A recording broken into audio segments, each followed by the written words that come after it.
I've done it. My training arc is completed.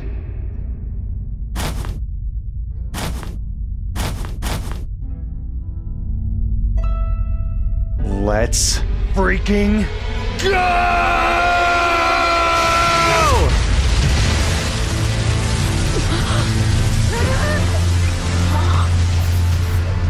Okay, I admit it. I might just be a tiny bit addicted to Elden Ring. After my first playthrough, I thought I was done. After my shield-only challenge, I was sure that was it. After literally spending 9 hours trying to kill the fire giant by throwing my body into it, I was convinced that I was burnt out. But no, I still want more. Elden Ring has so many crazy ways to play, and the more that I think about it, the more I realize that there's more pain to subject myself to that nobody's tried quite yet, at least on YouTube, and now that I've gone through the Briar Armor training arc, I'm eager to put my skills to the test. That's when I noticed that it looks like nobody's published a crossbow-only run yet. But it's easy to imagine why. Crossbows, as unwieldy as they are actually extremely viable in Elden Ring, especially when you include the pulley crossbow. Add in a bunch of special bolts with decent attack power, elemental damage, and status effects, and it's easy to imagine success, especially with the triple-shot weapon. But what if I limit myself to not just only crossbows, but I also limit myself to the worst crossbow in the game? This is the Soldier's Crossbow, a standard-issue piece of trash straight from Stormveil Castle's recycling bin. This crossbow has the lowest damage offered by any crossbow in the game, and have I mentioned yet that this weapon class doesn't have any damage scaling whatsoever? That's right, it doesn't matter how much I dump into strength or dexterity or whatever. The damage of a crossbow will never get better outside of upgrading it with smithing stones.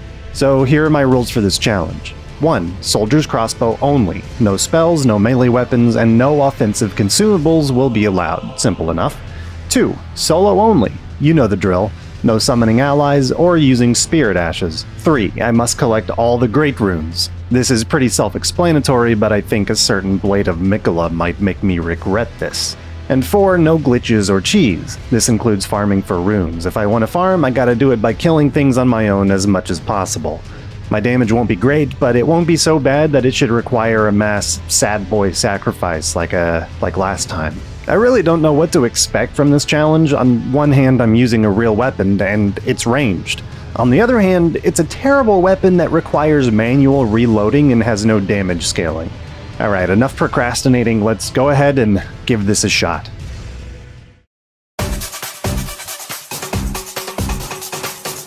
So for this run, none of the classes start with a crossbow, so I'll immediately have to break rule number 1, but it's for a good cause. I choose the bandit because it looks kinda cool, but more importantly, it starts with a higher arcane stat so I can get a better chance for my weapon to drop, and I did my best to make Hawkeye. But really, it's not Hawkeye. You'll see why a little later. I'm eager to get my weapon and try it out, so I let myself get bullied and immediately head up to Stormhill to find a convenient farming spot so I can get to work. Out here in the middle of nowhere is the Death-Touched Catacombs, but I'm not interested in what's inside other than this grace, because just outside is a couple of crossbows that I can kill with my knife. Yeah, I know it sucks to break my rule here and I feel like a dirty cheater already, but in the grand scheme of the challenge, it's pretty meaningless. Luckily, after only my 3rd trip, the grand prize is mine.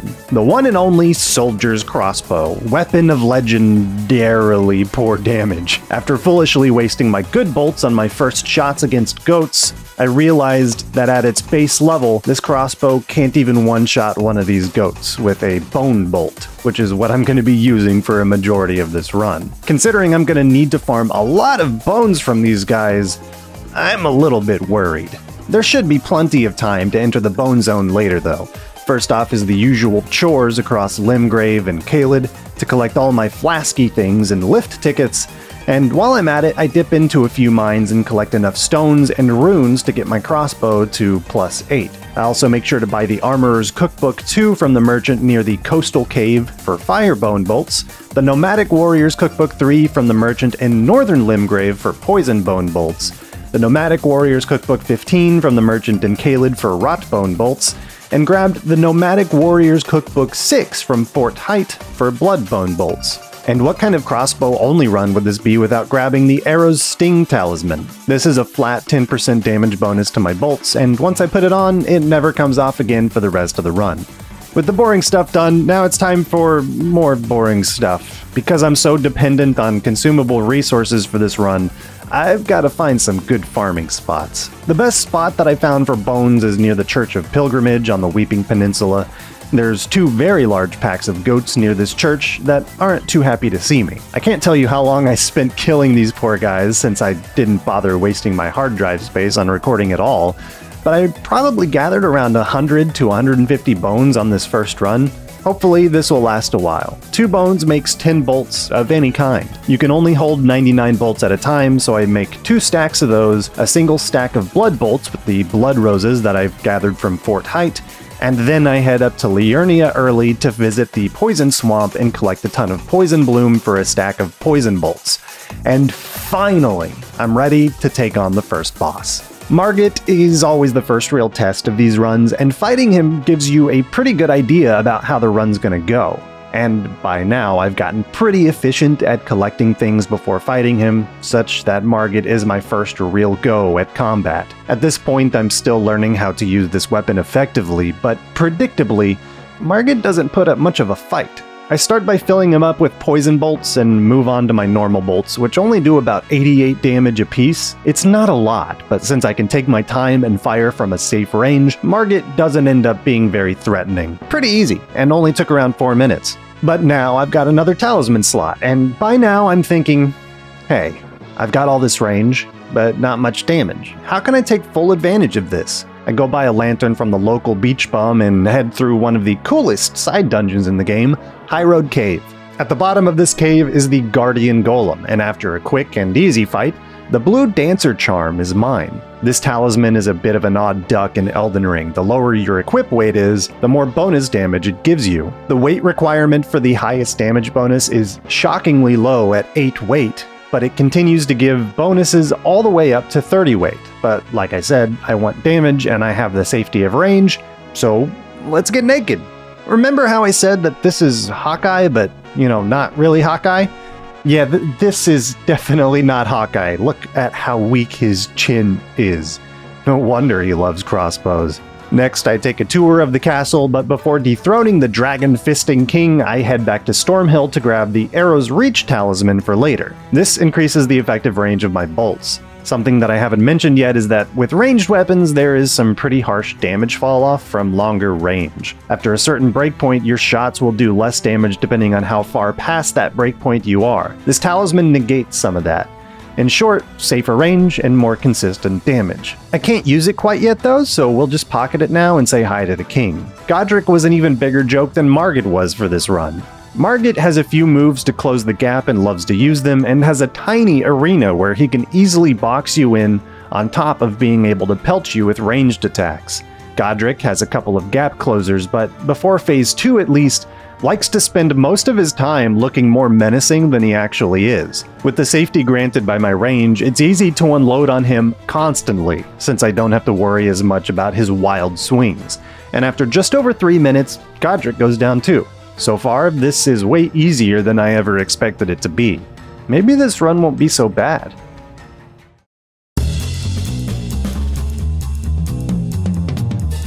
I'm not sure if it's just because of my newly acquired status as the one and only Elden Roll, or if it's just because this challenge isn't all that challenging, but I'm feeling pretty good about myself right now. This run has been pretty weird so far, and really fun. I've never made a pure ranged build in any of these games because I enjoy getting up close and personal with the enemies, but it's definitely a nice change of pace. Plus, I love the fact that I can have what is essentially a tool belt filled with different trick arrows depending on what status effect that I want. Sure, I've only used poison and regular so far, but the fact that they're even there is pretty reassuring. Anyway, it's time to go to school, but first I want to take a trip to the candy store for some Pop Rocks, so I head into the Raya Lucaria Crystal Tunnel for Smithing Stone 3s and a bell bearing, which lets me get my crossbow up to +9. Not a great haul, but the bell bearing will be invaluable later on. And speaking of bell bearings, there's a bell bearing hunter at the War Master's shack who is kinda into bones, and since I'm kinda keen on bones myself lately,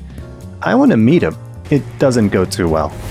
I haven't fought this guy much, so he pushed me around a little bit before I finally took him down, but with this bell bearing in my possession, it means I can now purchase bones from the Twin Maiden husks in Round Table Hold. They're a little expensive right now, but as we get later into the game and leveling up becomes more and more expensive and enemies drop more and more runes, I'll have plenty of spare runes to dump into my crafting supply, so I'll never have to murder hundreds of goats ever again. With that done, it's time to head into Hogwarts and pull an Old Yeller. The Red Wolf of Radagon is and isn't much of a challenge at the same time. Most of its attacks are pretty slow, and its health pool is one of the smallest out of all the bosses in the entirety of this game, so it should never take too long. I thought it might be hard to shoot because of its speed, but it tends to stop a lot, just long enough for me to get plenty of shots off at a reasonable pace. The thing that always trips me up with this boss though is the Glint Blade Barrage, especially when the boss combos it with a bite attack. With this run I haven't farmed at all, and haven't really killed anything other than the bosses and the goats, so I might just be slightly underleveled for this fight. On top of that, I'm practically naked, so I'm pretty surprised that I made it out of this fight with my life. In just one attempt, the dog days are over, and now it's Queen of the Bare Feet's turn. I was a little worried about this fight, especially after the pain of the Briar Armor run, but Phase 1 turned out to be not so bad. For Phase 1, I'd pop Renala's Bubble Girls with a normal bolt and spent the first cycle trying to get her poisoned, which turned out to be easy enough. I would then hot swap my poison bolts for blood bolts in hopes that I could take her out more quickly. Unfortunately, it took me 2 cycles to proc a single bleed on her, so with the 4th cycle I just finished her off with regular bolts. Phase 2 was a lot more challenging than I expected it to be though. Renala bounces around just enough that getting off a clean shot is more difficult than it looks. Bolts don't stagger her as readily as melee hits do either, and she throws so many spells at you that it's hard to find a moment to safely take a shot. It's weird, but shooting a crossbow bolt actually has quite a long attack animation, and it can be dangerous when you've got all manner of magic being thrown in your face. Another thing I didn't expect is I actually died here. Perhaps I was getting a little too cocky. Oh well, second time's the charm, right? This time it still took 4 cycles to defeat Phase 1, but I didn't even get a single bleed proc this time. Not sure how that worked out. For Phase 2, I played it a lot more safely this time around. Open with the poison bolts and move to bleed once the poison starts doing its job. Because of the lack of good openings to shoot her from, bleed didn't hit her a single time in this fight. And surprisingly, I ran into some minor hitbox issues against her with this build as well. I mean, look at this bolt. I couldn't land a more perfect between the eyes headshot if I tried, but somehow that's not a hit. Whatever, she goes down anyway. 2 tries, a little trouble, but still easy so far. Alright, off to Altus for more flask chores. More seeds, more tears, a ritual sword talisman from the demi-human queen Gillica for later for 10% bonus damage at full health, smithing bell bearing number 2, and a bunch more rock candy to get my crossbow to a healthy plus 17 for a nice meaty damage bonus. I'm also missing a crafting book, so I head to Caria Manor to dispatch Royal Knight Loretta and grab the cookbook from the merchant just past her so I can craft frost bolts later on. And now it's Radagon's turn. This is my first real challenge of the run. I've never been great at fighting this guy and dodging his swings. And even though I could be a coward and stay on Torrent since I'm using a ranged weapon, I despise fighting on Torrent, especially once Radagon starts his gravity magic shenanigans. So I fight him on foot, completely naked, with a weak chin. This'll go well.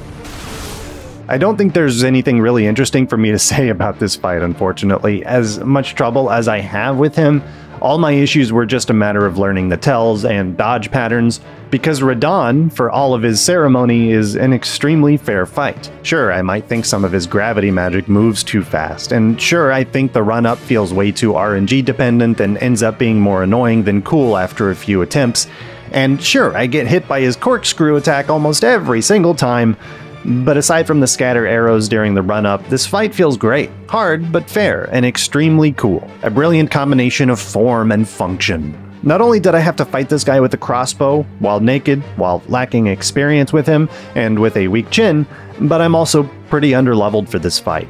Every other time that I fought Radagon, I did it around rune level 80. To be fair, I've been able to dump basically all of my levels into Vigor up to this point, so that was a pretty big deal, but with the lack of levels and armor, he was still hitting me like a freight train. Half of my health or more could disappear in an instant, and I didn't have many opportunities for failure, and every flask I had to drink was a missed shot. Still, it only took about 13 attempts over around 45 minutes to take him out.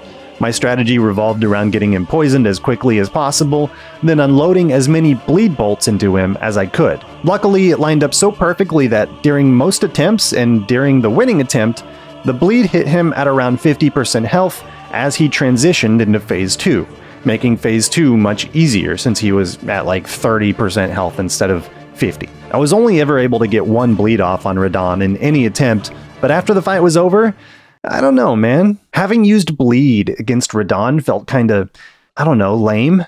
As a rickety man once said, was also kinda lame, mainly due to him using Frost and Bleed. Let's be real now. Frost and Bleed, kinda busted. With Radahn dead, I decided, let's amend the rules a little bit. Let's make this run at least a little more rickety. No more bleed bolts for the remainder of the run. No frost bolts, no rot bolts. I've avoided rot bolts so far since the materials are garbage to farm. Frost bolts can't be farmed until Mountaintop of the Giants is unlocked, and I've only hit bleed a single time over all of my successful attempts. So it's fair to say that for these early game bosses, they weren't a huge help anyway. But as we enter mid-game, and especially as we approach late game and the health of the bosses continues to inflate, I have a feeling I'm gonna regret this choice. And to make things worse on myself, I also decided to limit myself to crafted ammunition only. There are stronger bolts available that can be bought relatively cheaply with mid-game rune farming, but nah. This run hasn't been challenging enough yet, so let's get rickety, baby.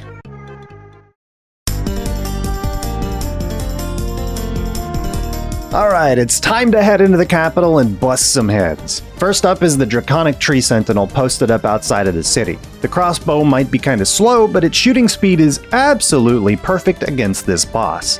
I opened up with poison as usual and found it extremely easy to hover around mid-range and bait out attacks that would almost always completely whiff so I could punish him. I had to reapply the poison once, but this guy was down in one try after a little over 5 minutes. No problem. Next, it's a quick jog up to Godfrey's Golden Ghost. This guy's immune to status effects, so I just let him enter my bone zone for the whole fight. Why did I write that? Just like the Sentinel before him, he's very weak in mid-range. I'd change my roll direction between rolling to his side or rolling away from his stomp depending on how close he got, and punished accordingly. Godfrey is a classic Captain Falcon main and likes to hold forward in neutral, so he's never too far away for too long. But he's so predictable by this point that he goes down in one try after 3.5 minutes. Easy. Another quick jog and it's Morgoth's turn to get perforated. Morgoth's always a bit of a rough fight for me. He moves around a lot, loves to rush in and jump away and come back and then leave again, and all of his attacks are pretty fast. I died 3 times against this boss, and even though I am the Elden Roll, I think it's always going to take a few tries for me to recalibrate against this guy. But man, I really underestimated the power of a ranged build against all of these bosses. Morgoth is dangerous at any range, sure, especially with his stupid spear charge move, but with the ability to freely run away and still be in an optimal range to punish him as he swings at nothing, meant that even with the deaths, Morgoth also turned out to be really easy for me in this run. Morgoth was down on the 4th try after a little under 5 minutes of fighting. Up to the Mountaintop of the Giants next. More seeds, more tears, and another smithing stone bell later, and my crossbow is now at +20. The Fire Giant is next, and I must have some kind of Stockholm Syndrome or something, because I was actually looking forward to this fight. 9.5 hours spent trying to kill this guy to become the Elden Roll changed something in me, and I was eager to flex my power against this behemoth. I gotta say, it felt good being able to fight this guy with some real damage again. Well, maybe not real damage, since this is still relatively weak and has 0 combo potential, but it's still something. My favorite part is that I can keep firing away at him while he does his Flame Pillars attack. In fact, it's hard to find a moment in this fight where I can't attack him. There was one scary moment during phase 1.5 where he nearly 2-shot me, but I was able to recover my senses and roll out of the second swing. Phase 2 was fun too. I just stayed in front of him, dodging his arms while poking him in his Sharingan. I only got hit a total of 3 times in this entire fight. The first was this trash, where he tries to roll away and gets stuck on a stupid little pebble just long enough to flatten me. The second was this shield slam I mentioned, and the third was in Phase 2 where I just misjudged the range of the fire on the ground. This fight felt really good. It was really refreshing to be able to fight this guy in a more reasonable amount of time. Sure, it still took a solid 10 minutes, but that's nothing to me now. Something interesting that I noticed is that the fire giant does cheat just a little bit, even beyond getting his roll stuck on a pebble. I poisoned him 4 times over the course of the fight, twice in each major phase. But the second time in Phase 1 was right before he entered Phase 2, and the poison was gone after I skipped the cutscene. That sucks. Something else I haven't mentioned yet that most of you may already know is that the more you inflict a status on an enemy, like poison, the harder it is to build up that status on the same enemy. After he entered Phase 2, it seemed like that building resistance was reset since it took far less bolts to poison him the third time than it did on the second time. Not very useful knowledge, but hey, now it's yours and you can't return it. You're welcome. Okay, time to commit cosmic deforestation and get isekai'd. The inhabitants of this new world aren't too happy about me streaking, but as usual, I just ignore them so we can just move on to everyone's favorite boss. You know him, you love him, it's the Godskin duo. If there's any boss that worried me, it's these guys, but for this run, I have access to something that I stubbornly refused to use during my previous challenge runs: sleep. While wandering the world during my various chores, I made extra sure to grab any Trina's lilies that I came across, just for this fight alone. The sleep bolts I can create with these winds up being quite a bit more efficient than using them on sleeping pots, since each lily can create 10 bolts and I only need a few to bring down just one of the duo. I still gotta be careful though, I don't mind wasting any of my renewable bolts like poison and regular, but I don't want to be caught in a position where I have to scour the world for flowers that don't respawn, or worse, run out of resources in the entire world. So, to make sure that I'm extra prepared, before I even enter the fight, I go out into the world to find more rock candy to feed to the blacksmith to get my crossbow to plus 23, and then I get to work. First fight doesn't go well at all. The Godskin duo is extremely oppressive. The big guy likes to waddle up to you constantly, while the skinny one is happy to take every opportunity to hit you with a cheap shot. What's worse is that their black fireball spell is just fast enough to hit me if I make the mistake of taking a shot while they're winding it up. Yeah, my shot will still hit if they're trying to shoot back, but theirs will too, and I can't really afford to take such avoidable damage during this fight. And with the obligatory first failure out of the way, I was able to come up with a solid plan of attack, but I honestly wasn't sure if it was going to work. See, this big guy is really clingy and is able to cover the distance between us surprisingly fast, so I focus on him for the first part of the fight and try to poison him as quickly as possible while keeping away from the skinny guy. And then after he's poisoned, I force him to take a nap. This is the part I wasn't sure about. I know that hitting an enemy that's napping will wake them up, but I didn't know if poison damage counted for that or not. But it was worth a try, and luckily, it seemed to work exactly as I planned it. Now the big guy's sleeping, and he's still taking damage. But that's the easy part, and this next part is what really sucks. See, this skinny piece of crap right here is nimble enough to dodge projectiles. You hate to see it. If he's not doing anything else, he'll dodge 100% of the time when you take a shot. So the only option I have is to bait an attack, dodge it, and stick him. Naturally, this is way more dangerous and much slower than doing it to the big man. And to make matters worse, one of his attacks straight up deflects projectiles. My goal here is to poison him and then put him to sleep, just like his brother, but that's easier said than done. I barely get him poisoned here before the Sonic cosplayer wakes up and tries to murder me. So I put him back to sleep, put the skinny one to sleep, and then focus on killing the big guy. Alright, halfway there, we're looking good. Just gotta wake up the skinny guy and kill him before he summons his friend back. Oh, come on! Okay, no big deal, still doable. Just kill the skinny guy and reset the cycle, right? And we're back to step 1. Poison the big boy, except it's not working for some reason? The first poisoning on the big guy only took 7 hits. This should be the same, right? But 18 shots later and he's still not poisoned and I get wombo comboed? Nice. So it looks like what's happening here is a good old case of object pulling. Thank you, programming. You would think that a new life bar means that the status resistances get reset, right? Yeah, me too. But it seems that this new Godskin retains the beefed up resistances of the dead one from being poisoned twice. which means that instead of the fight getting easier the further I get, it gets quite a bit harder. A huge chunk of my damage here was from the poison, so that's going to complicate things a bit, but hey, now that I have that knowledge, I can adapt. That attempt was pretty good though. We've got this next try easy. Or not. Crap. Crap. Dang it. Oh, okay, just kill me so I can reset, please. On this next attempt, the first half of the plan went off flawlessly. Big Man poisoned and napped. Little Man poisoned and napped before Big Man wakes up. Big Man killed around same time as Little Man wakes up. Little Man almost dead as he resurrects his friend.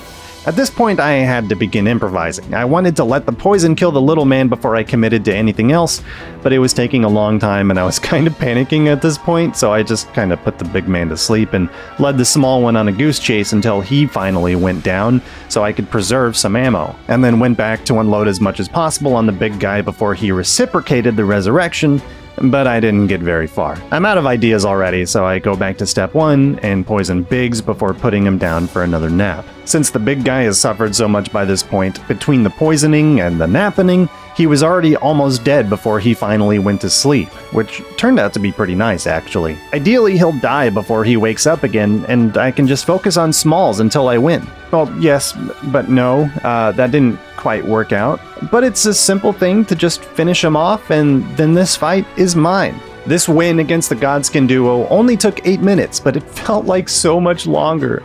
Compare that to the Fire Giant, which took 10 minutes and felt like nothing.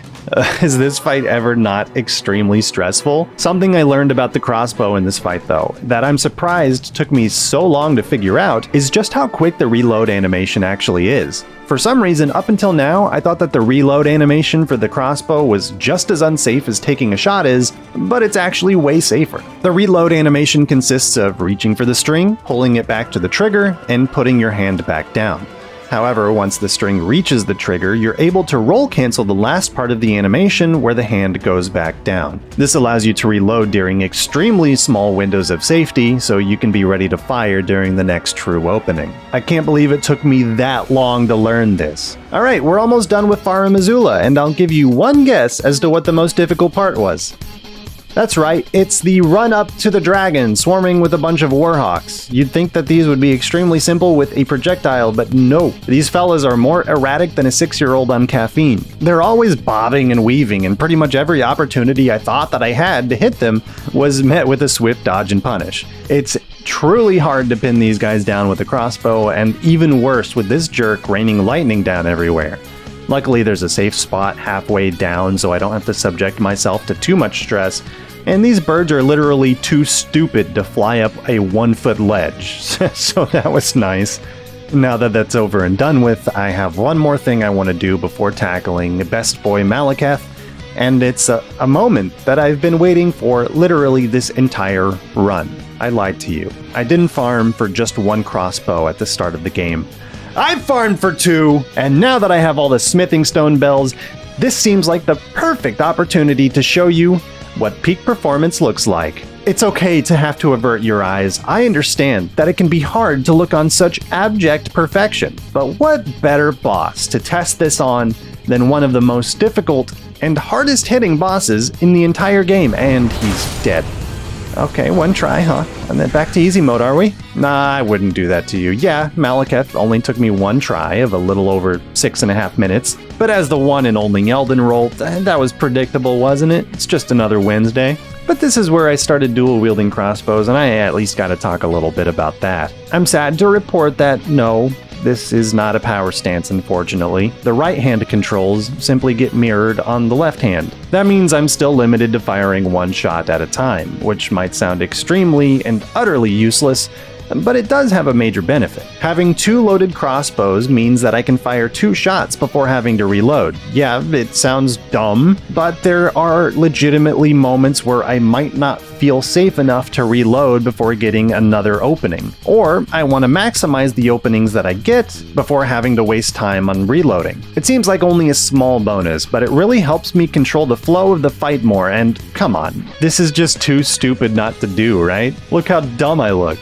It's glorious.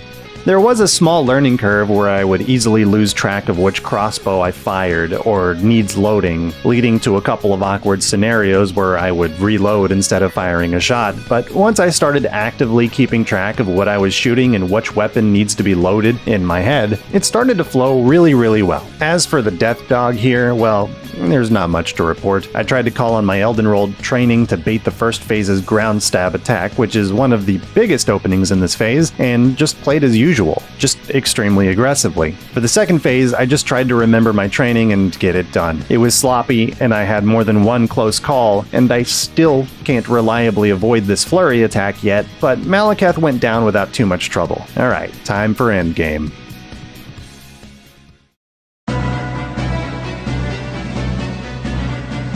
With Maliketh dead, we wake up back in California after a gender reveal party and head towards the next boss's arena. Gideon's pretty funny as a boss in these challenge runs because he's pretty much just a complete pushover, or he's weirdly difficult. I swear there's absolutely no in-between with him. When it comes to smaller, more humanoid bosses, they tend to be a little harder to hit with a projectile. They know how to dodge and aren't afraid to roll the instant you send something at them. My only option here is to shoot when he's shooting or recovering, and since most of his casts send something back my way, I have to be smart about my offense here. If I'm not careful, I can get wombo comboed by his glint blades and whatever else he chooses to throw my way, and if I mistime my dodges against a Kamehameha wave, that's pretty much curtains for me. Lacy gently wafting curtains.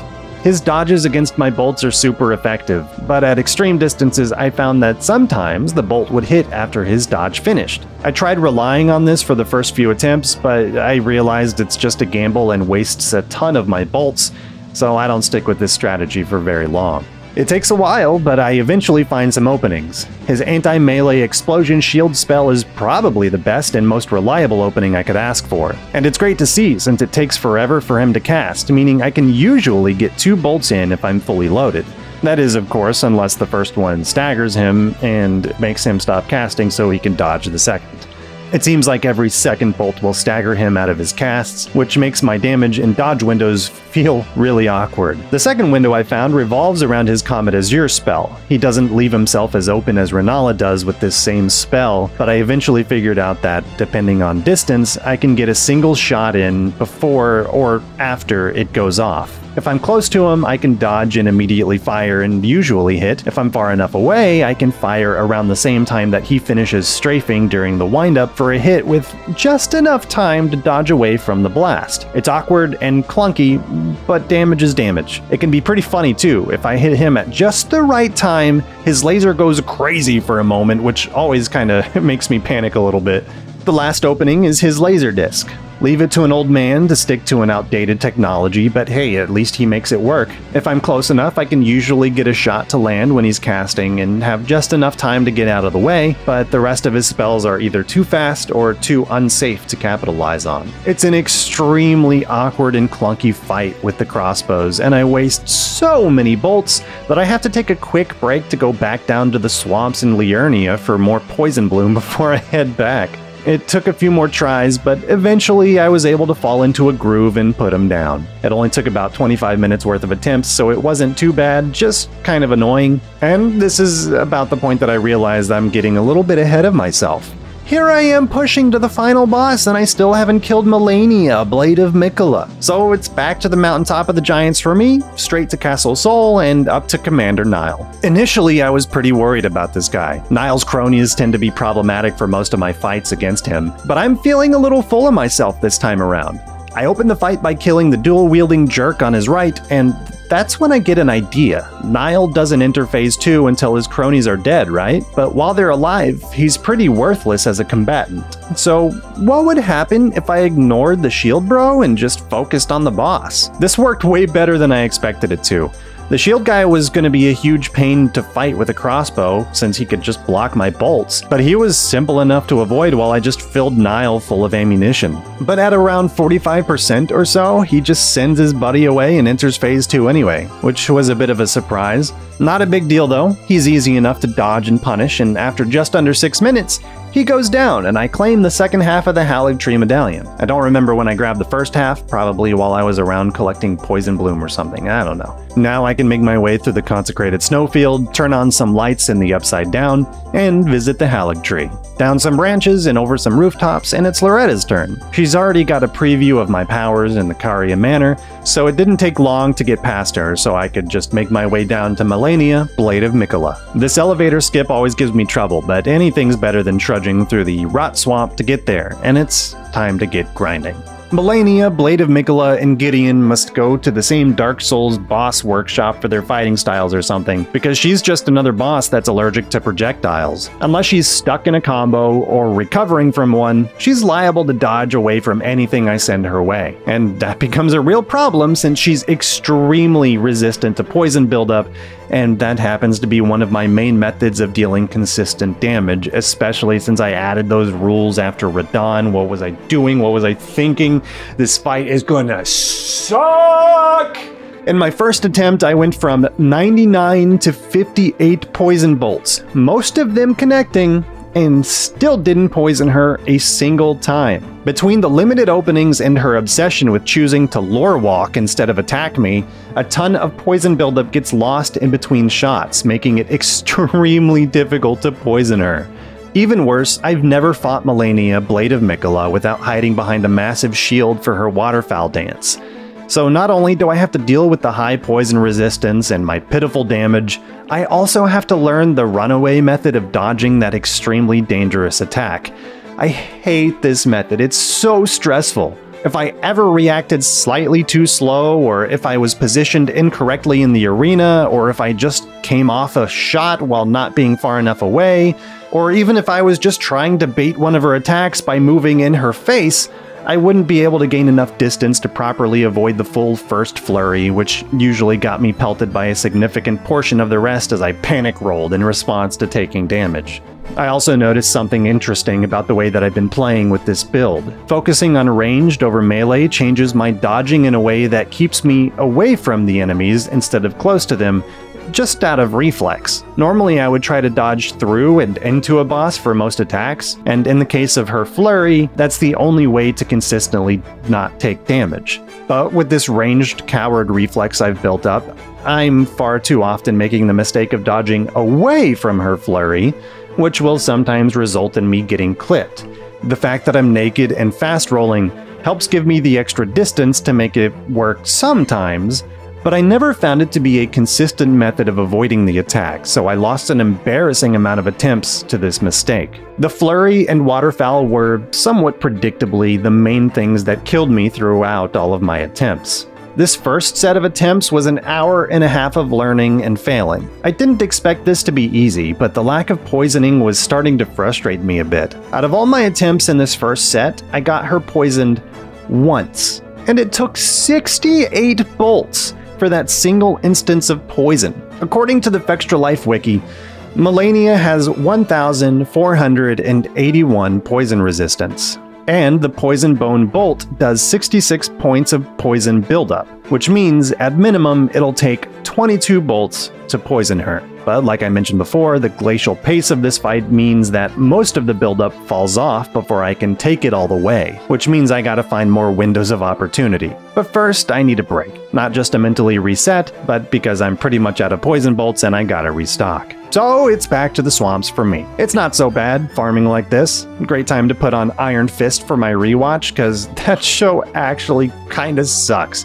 And it's hard to really focus on without having something else going on since it's so bad. I also find a nice spot to catch some smoldering butterflies so I can build up a nice collection of firebone bolts. That turned out to be a mistake. I should have just wasted an attempt on testing damage between regular bolts and fire bolts, but I was so convinced that fire bolts would outdamage the regular ones because, well, fire? And she's basically rot incarnate. Fire burns rot, right? My regular bolts deal about 8 more damage than the fire bolts, meaning about 4% less damage per shot once the poison is applied. It's not a whole lot, but with it taking around 50 shots from the fire bolts to knock her into phase 2, that means that I need to use at least 2 or 3 more bolts to do the same amount of damage. With the glacial pace of this fight, it's not insignificant. I think that this comes down to the damage bonus from the blue Dancer Charm talisman, which only affects physical damage and not elemental damage. Malenia has 0 fire resistance, but since a majority of the firebolt's damage comes from fire, that means it doesn't scale as well with my talismans and ends up being slightly weaker, and I didn't even notice until the last boss. Whoops. Anyway, a few attempts into my second set later, and I managed to get Malenia poisoned while using only 34 bolts instead of 68 by being extremely aggressive. By now, I've found way more openings and took as much as I could from every lull in her swing to turn her into a pincushion as quickly as possible, and somehow made it work. And finally, I was able to push her into phase 2. I also realized that as long as her sword arm is across her body and I'm out of range, I can always sneak in a free shot. It's normally not safe to be aggressive during her combos because of the threat of her flurry attack, but she'll only initiate it when her sword arm is on her dominant side, which gives me a lot more opportunities to take a shot. By now, I've already decided that I'll only use 1 poisoning per phase for efficiency, and phase 2 should provide slightly more reliable and consistent openings, so I'm feeling pretty confident. All I gotta do is dodge her first dive bomb, which is literally free. I mean, can you even imagine getting killed by... Fuck!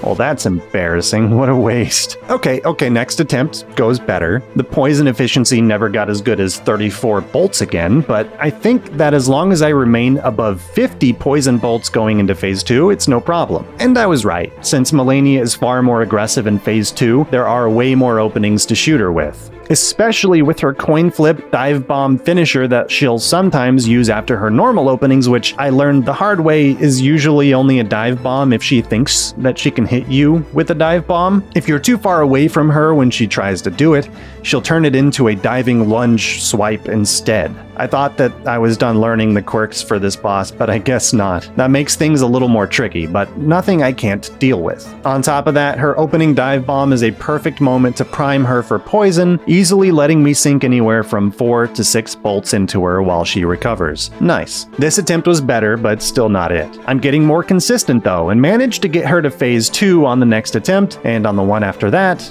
then one more really quick death until we're on to the winning number. I know double crossbow seems like nothing more than a stupid meme, but it really turned out to be extremely important in this fight, and is the only reason I was able to be as aggressive as I was. There were plenty of times where I had to dodge before being able to reload, only to be presented with yet another opening to shoot at. If I only had the one crossbow, I would have had to waste so many opportunities on a stupid little reload. In my shield-only challenge, I fought Malenia, and mentioned that the time that I beat her, I felt like I only won because I got lucky. Waterfowl is a real run killer, and on the winning attempt with the shield, she only used it a single time over the entire fight. Contrary to that, I think I got extremely unlucky on the winning attempt for this run.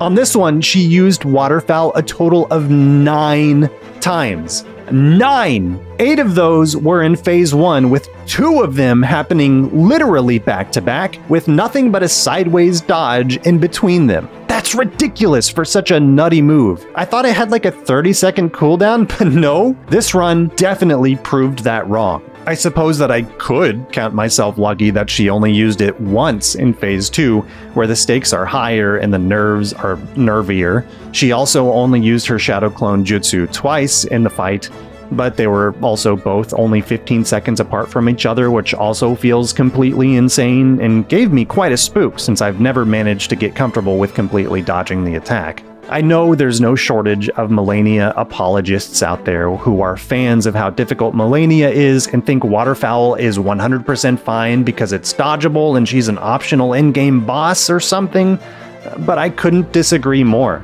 Malenia has a lot of difficult things about her, but Waterfowl is by far one of the most insane attacks that I've ever seen on any boss.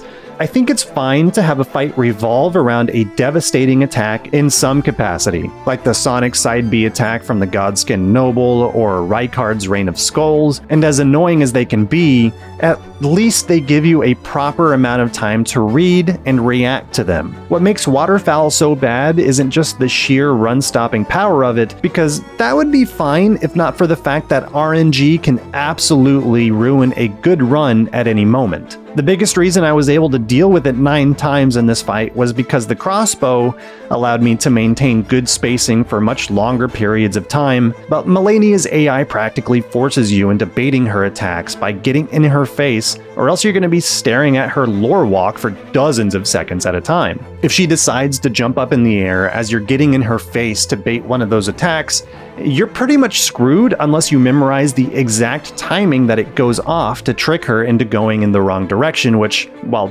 doable, is tight and precise enough that I don't think it should be included on a list of viable ways for anyone to be able to dodge the attack. Being optional isn't really a good excuse for this move to function the way it does either. A bigger windup, or a longer tell, or even truncated range on the first wave of swipes, any one of those would go a very long way into making this attack more fun to interact with and feel less RNG dependent. Sure, the only reason she had the time to use Waterfowl 9 times in this fight is because the entire fight took a total of about 16.5 minutes because of my abysmal damage. At the same time, that's only 7 minutes longer than it took my shield run to kill her, and again, shield run only saw it once. That's a lot of RNG, and the problems with Malenia aren't not real just because I'm doing a meme run, like some people want to believe. Meme runs don't invalidate analysis. In fact, they can help elevate the analysis by shining more light on problems that exist but might be harder to notice when you're not doing a measly 215 damage per hit. There's a brilliant video by a YouTuber named Swagopicos Turtle that really dives deep into the analysis of Malenia, showing off exactly how much she cheats. If you haven't seen it, it's definitely worth a watch. I really get the feeling that FromSoft deliberately made this boss as stupid as possible in every possible way that they could think of just to see how players would react to it. Viewed from that lens, Malenia is probably perfect the way she is. But whether or not you think that it's reasonable to compromise your boss design in ways that the rest of the game doesn't even come close to approaching is another thing entirely. It's definitely going to be interesting to see if they ever actually make any changes to her over the game's lifespan. Anyway, enough talking about Malenia. And even though we managed to get her down, the challenges aren't over just yet. Sure, this may be the hardest boss in the game, but the nature of this run is going to make these last few pretty interesting. So, let's move on.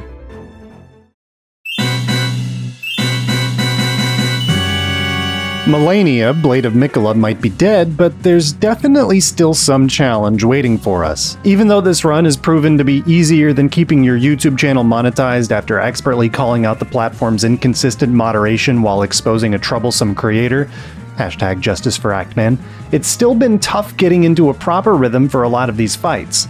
Even this far into the run, I'm still surprised at just how slow shooting the crossbow is, and the constant need to reload is an ever-present annoyance. I may be the Elden Roll, but not even I was foolish enough to challenge this next boss that way. No, not this one, even though it did feel good to bully him after the duo fight. I'm talking about Snake Daddy Rykard. This hulking phallus has just about 90,000 health between both phases, significantly more than the Fire Giant. Of course, you're supposed to use this spear to level the playing field, but nah, that's not for me. I'm more interested in seeing what this crossbow can do. Much like the Fire Giant, this snake has a pretty easy to hit weak spot. Every time it attacks, it leaves its head wide open to take double damage, and even though it's a snake, it doesn't take very many shots to poison it. Like every other boss, my general strategy revolved around poisoning it first, and then unloading with my regular bolts until it dies. Even with poisoning the snake twice, most of my regular bolts are gone by the time we move into Phase 2, so I hot swapped to my fire bolts during the change. Unfortunately, that was the easy part. Phase 2, Rykard's true form, is much more difficult for a few different reasons. First, and most apparent, is that his health is roughly twice that of the snake's. Second, the lock-on point for Phase 1 was pretty low since it's got that gamer spine going on, so even if I missed the head for some reason, chances were pretty good that my bolt would hit the body anyway. Rykard is a proud phallus, so he holds his head up high. That means a longer travel distance for my bolts, which means a chance that my damage is lowered because of range, and a possibility of my shots missing altogether as he does the Wiggle wiggle. Third, he's more resistant to poison in this phase than he was in phase 1, and combined with the possibility of my shots missing entirely, it can take quite a lot of shots to build that poison up. And finally, I'm a big baby coward, so every time he rains skull hell on me, I book it to the other side of the arena so I don't have to worry about dodging his sword attacks or finishing cleave, which can become problematic for my poison buildup if it interrupts me. Even with 76 poison bolts going into this phase, I could only get Rykard poisoned 3 times. Plugging in some numbers into the formula given for poison on the Fextra Life wiki, each instance of poison against Rykard deals about 4,358 damage. So for 3 poisons, that's around 13,000 damage, or 22% of his health. Man, poison is rubbish in this game, but hey, that's still about 45 bolts worth of damage, so I'm glad to have it. I ran out of poison bolts first, and then I ran out of fire bolts, and during a lull in the fight, I ended up swapping to my collection of nap time bolts. I really only did this for the damage since I didn't have many other options, but I was surprised and thoroughly tickled to see that Rykard is susceptible to naps. I guess he is an old man. You know how old people can be. Watching this guy get sleepy and faceplant right into the lava was cracking me up. But it also turned out to be an incredibly good tactic since it was constantly interrupting his attack patterns and gave me a ton of free shots on him as he recovered. This fight ended up taking just under 23 minutes and about an hour and a half of solid attempts. Rykard himself was about 18 out of those 23 minutes. But now that he's finally dead, it's time for a vacation. WrestleMania, anyone? Round 2 with Godfrey goes about how you'd expect. He rush, I shoot. Easy enough. Hoarah is a different story though. Even though I killed him with just rolling, I'm still not very good with this fight. At least with rolling, I don't have to worry about weapon lag, so it was hard to get myself to be brave enough to fight him up close and personal. Instead, I tried to make use of my superior range by fleeing basically the whole time and taking a shot whenever I thought it was safe. It didn't go very well the first couple of times. I just kept panicking and mistiming my rolls. On the 3rd attempt though, he goes down, and with Hoarah dead, it's time for Radagon and the Beast. Radagon's not too bad. He's got so many openings to exploit after his combos and even in between some combos that I didn't have much trouble falling into a pretty decent rhythm. Still got punished for reloading or shooting at the wrong time occasionally, but after a couple of deaths, I was able to get into the zone. I was never worried about Radagon though. Even though he can be oppressive at times, he's able to be poisoned relatively easily, and it makes the fight go just a little bit quicker, while making the downtime feel not quite so down. He does like to parry crossbow bolts if I shoot him while he's just lore walking, so I really do have to wait for a good opening. The Elden Beast isn't quite as easy. Of course, it's immune to all status effects, which means I can't rely on poison to tick away at its massive health bar as it runs across the arena to pelt me with magic. It's going to be slow and it's going to be annoying. The first attempt is ended pretty quickly by a bunch of panic rolls, but the second run was looking pretty good. The Elden Beast was almost dead after around 9 minutes of dodging and shooting, but I was out of flasks when he decided to just end my life with a cast of Elden Stars. It's fine though, I've got this in the bag. I've just gotta... Hey, hold on. Aren't I forgetting something? You know, for claiming that Mohg is my favorite boss in the game, I sure did forget about him pretty quickly, didn't I? Okay, back to the consecrated snowfield for one last field trip. Unfortunately, the teleporter here is inactive until this idiot is killed, and doubly unfortunate is that he's wielding a very fast dagger with ranged attacks. So this fight was actually pretty hard. I swear, his openings are narrower than Gideon's are, and as a result of his low recovery time and his penchant for dodging, this was legitimately one of the hardest fights in the entire game for me to beat. It only took 3 attempts, but the victory was narrow, having used every single one of my flasks to survive. While I'm in Mohgwyn, I take a quick detour to pick up the Haligdraig Talisman +2 for the Elden Beast fight, head back to Altus for the Purifying Crystal tier, and it's Mohg's turn to become a pincushion. Unfortunately for Mohg, while he does have a weapon with extremely long reach, that's just about all he has when it comes to combating a ranged build. Even though I haven't fought him in a while and I used almost all of my flasks, I was able to take him out on the very first attempt. A little bit disappointing, but still pretty fun. Even phase 2 was significantly easier since I didn't have to worry as much about running back in range during his flyby attacks, and I could position myself in between all of his fire garbage on the ground and unload. Sorry I forgot about you, Mohg. You didn't deserve that. Anyway, now that he's dead, let's go back to Radagon and the Elden Beast. The small break from them wasn't super helpful because I ended up dying on the next 2 attempts, but after that, it was on. I got into an incredible rhythm and cleared Radagon in record time, for a crappy crossbow at least. And during the Elden Beast, I was on fire. Managed to dodge nearly everything, and the Elden Beast seemed content to stick with melee attacks more often this time around. His health is extremely low now, and I'm feeling confident that... Wait, why is the screen black?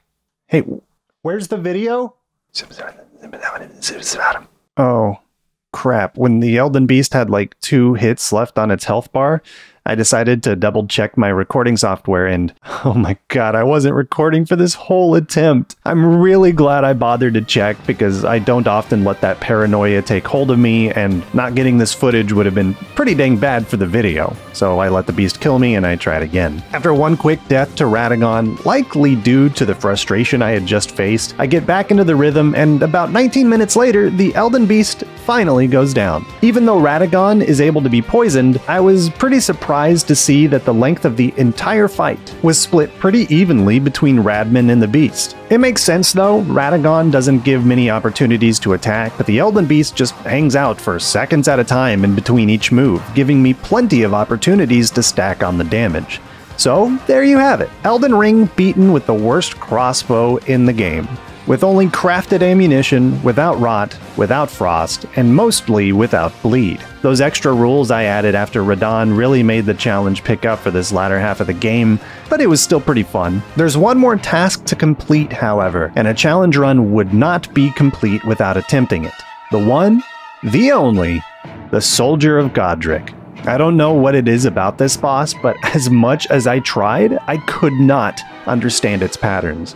It was able to expertly dodge just about every bolt I shot at it, and punished me every time I dared to reload or even attempt to fight back. The wide swings and incredible damage have some of the most ridiculously tight dodge timings I have ever encountered in a game, and after just over 16 hours of attempts, this was the best I could do. I got lucky that he was bugged during my Briar Armor run, because now that I've witnessed this boss's true power, it's no wonder that he has the reputation that he does. So it is with great shame that I have to say, the Soldier of Godrick is impossible to beat with this build.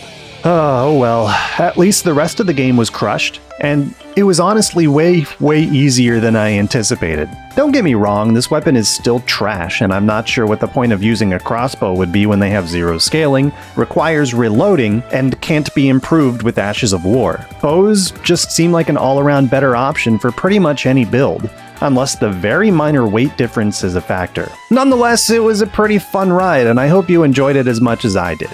As always, thank you to all of my patrons for being awesome people, and thank you for watching this whole video, because you're awesome too. Again, I hope you enjoyed this video, and I'll see you next time.